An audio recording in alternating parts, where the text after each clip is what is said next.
As we spend more and more time with our camera, taking more and more pictures and photographs, we need a way to quickly see them all, to be able to assess them as well as organise them before deciding which ones we want to open up in Photoshop. Now, using the File and the Open command is fine, but if we plan to work with a lot of images, it can be very, very tedious.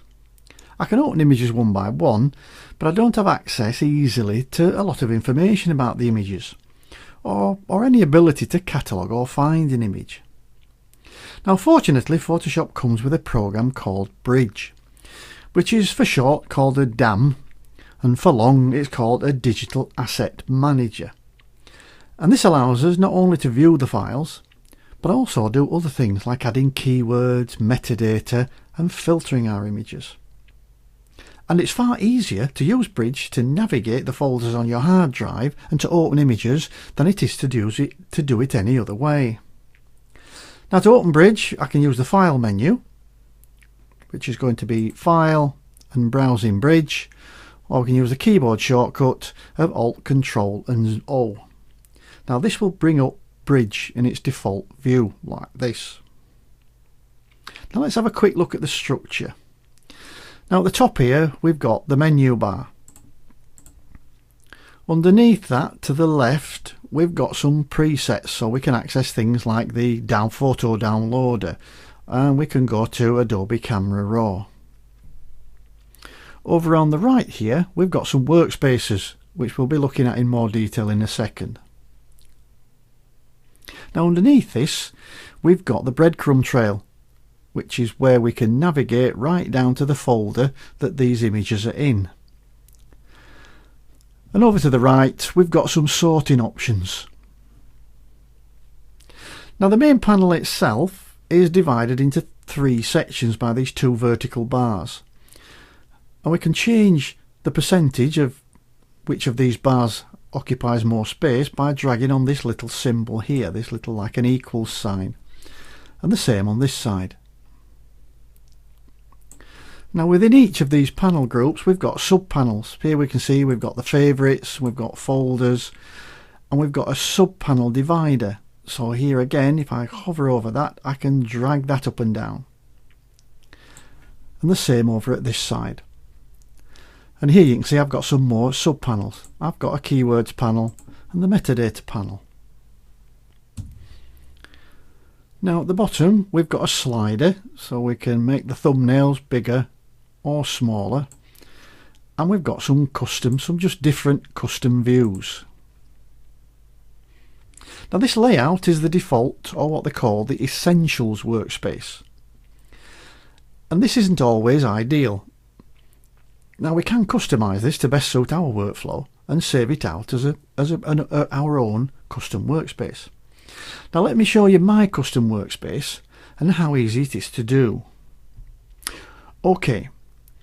Well, over here, if you look, we've got the preview panel.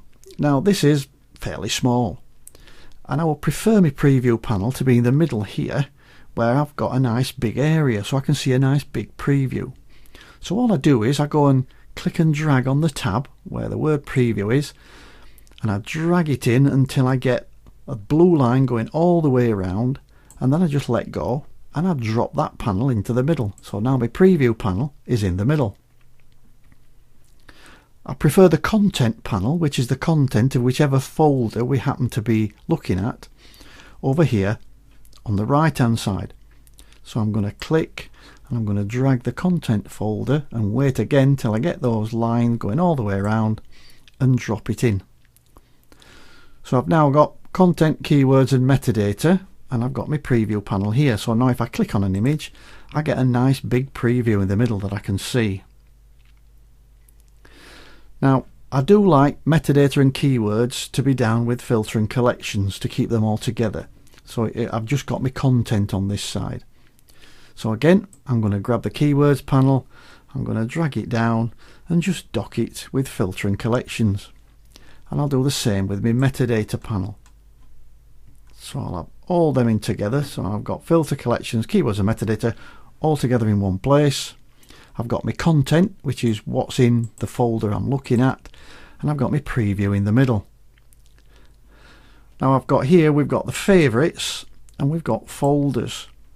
And what I'd like to do is to just make that a little bigger, to just give a little bit more to the folders, because that's important for me to be able to navigate through the whole of my folder structure. And if I want to, I can make some favourites and add them to the favourites panel. Now, to be honest, the favourites panel I don't use a lot, so you can actually switch panels off if you don't use them.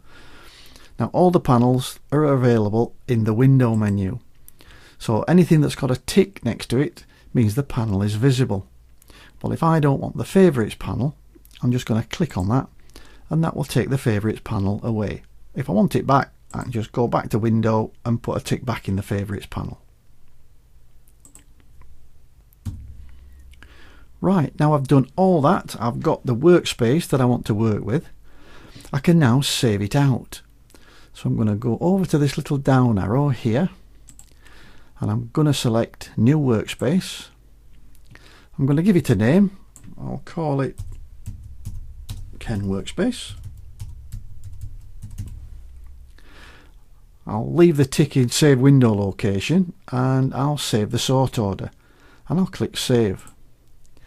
And now you can see it appears now that I've got my own workspace. And I've got these others I can go at as well. So if I quickly want to go to the output workspace, I can. Or I can go to the film strip. Or I can go back to my own workspace now, my Ken workspace.